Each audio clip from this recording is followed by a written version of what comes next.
Today I'm going to talk about personal finance and health. So if I told you personal finance is related to your ability to retire sometime in the future, everyone would say, yeah, for sure, that's right. But if I told you that your personal finances are related to your health, you'd be like, that doesn't sound right. No, I don't think so. Okay, please give me the next few minutes to see if I can convince you otherwise. So I'm going to go over some research that links the two. I'll put links to all the papers in the description below. All right, to get started, we're going to look at Parsons and Engelberg 2016. And what these guys do is they look at the relationship between stock market returns and hospital admissions in the state of California from 1983 to 2011. And they find a significant negative relationship. That means when stock returns are up, hospital admissions are down. When stock returns are down, hospital admissions are up. They find that the results are driven by the lowest 20% of stock returns. So when the stock market crashes, hospital admissions go up. Here on the screen is the abnormal hospital admissions around the October 1987 stock market crash. So these are abnormal. So Parsons and Engelberg's model can predict how many admissions on any day. So these are the abnormal, unexpected hospital admissions. And you can see on the days around the crash, no change in admissions. On the day of the crash, a significant increase in unexpected hospital admissions. So it's kind of interesting, right? And this sort of makes sense. If the stock market crashes, then you're significantly less wealthy. This might have an effect. They separately look at mental health admissions and non-mental health admissions. The results are stronger for mental health hospital admissions than they are for non-mental health hospital admissions. If you're less wealthy because the stock market crashed, this has an effect on your health, especially your mental health. You might be angry or depressed or having bad thoughts or thinking, I'm worse than I was yesterday and I didn't do anything wrong. How can that be? But that's what happens when the stock market crashes, right? Your wealth has disappeared. This is a believable story, right? I mean, this makes some sense. The next paper is by Giulietti et al. 2020. This paper looks at the relationship between stock market returns and fatal car accidents in the US between 1990 and 2015. They find a significant negative relationship between those two things. So when the stock market crashes, there are more fatal car accidents in the US. The authors control for many things in their tests. So day, month, year, whether it's a holiday, how's the sphere index of the stock market? So they control for VIX, they control for weather. So it's not that it's Christmas Day that's causing these fatal car accidents. It's not any of the things I mentioned. Those things can all be ruled out because the authors control for them. So it's stock market returns. And like the previous paper, it's the lowest stock market returns. So when the stock market crashes, there are more fatal car accidents. The authors argue that you have some anxiety, some stress, some frustration on those days when your wealth disappears, and this causes lapses in attention while you're driving, right? So the stock market crashed. Now I'm gonna pay less attention while I'm driving, and I need to drive every day, right? If I'm working and have some stocks, I'm probably working, I'm gonna be paying a little bit less attention, and they show a significant increase in fatal car accidents when the stock market crashes. Like the previous paper as well, the results, the effect of the stock market crashing are instantaneous. It's not like a week later, it's the same day. So this again is a believable story, right? Your mind is going to be in a different place if your wealth disappeared on a given day. I think we're getting closer to believing the story that finance and health are related. The next paper is by Angus Deaton, who we've spoken about on here before. He won a Nobel Prize back in the day. What he does is he looks at people's well-being around the 2008 stock market crash. At the bottom of the crash in 2009, he finds people are significantly less happy and have significantly more worry and stress. This is totally believable. Imagine you're about to retire just before the crash. Now the crash happens and you have half as much money as you had a year ago. Now you can't retire. You need to work until the market corrects itself and goes back up to the level it was where you had enough money to retire. You're for sure going to be less happy and have more stress and worry.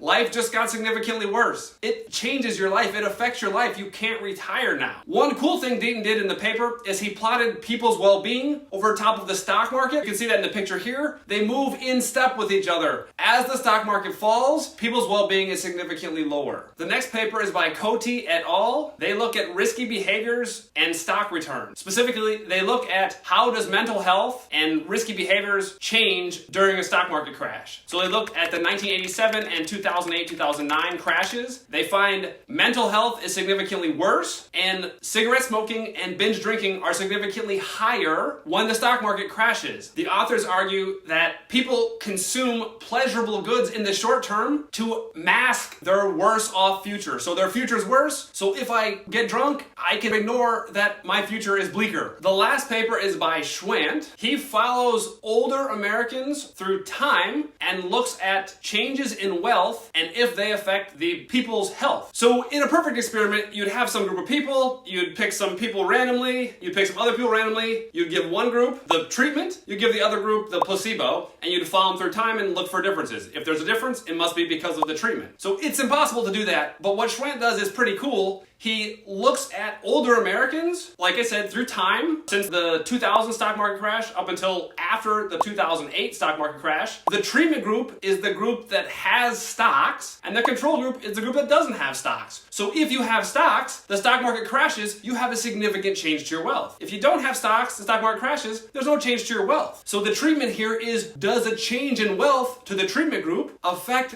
their health? The control group wouldn't experience any change in wealth if the stock market crashed because they own no stocks. What Schwant finds is that among 100 retirees losing 10% of their wealth, so this is the treatment group who own stocks, among 100 losing 10% of their wealth, 2.5 will develop an additional health condition and 1 will not survive the next 2 years. So 2.5% will get an additional health condition and 1% will die in the next 2 years relative to the control group. And his effects are strongest for hypertension, which would have a quicker onset than some of the other health conditions he looks at. So these are significant health effects related to changes in finances or changes in wealth. So I've shown some evidence that finances are related to health. But you might be thinking, how can finances affect health? It doesn't make sense. It still doesn't make sense. Okay, I'll answer. It's been shown that stress related to economic and financial conditions affects your body's production of something called cortisol. So what is cortisol? Cortisol is known as the stress hormone. It regulates your body's stress response. It regulates your body's metabolism, how you turn food into energy. It regulates the sleep-wake cycle. It regulates your blood pressure. It regulates your blood sugar. So all of these things are affected by cortisol, and cortisol is affected by stress, which is affected by financial hardship. So financial hardship affects your stress, which affects your cortisol. So physically in your body, that's why finances are related to health. When I started thinking about making this video, I wasn't totally convinced that health and finances were related, but I'm convinced after going through these research papers. Hopefully you are as well. Keep this in the back of your mind. Your finances have bigger effects than you expect. They're important for your mental health and for your physical health. You need to take care of your finances. Hopefully I've shed some light on that for you. Thanks for watching. If you haven't subscribed, please click below and subscribe. If you have other video ideas, you can put them in the comments below. I appreciate you all. Hope you have a great day.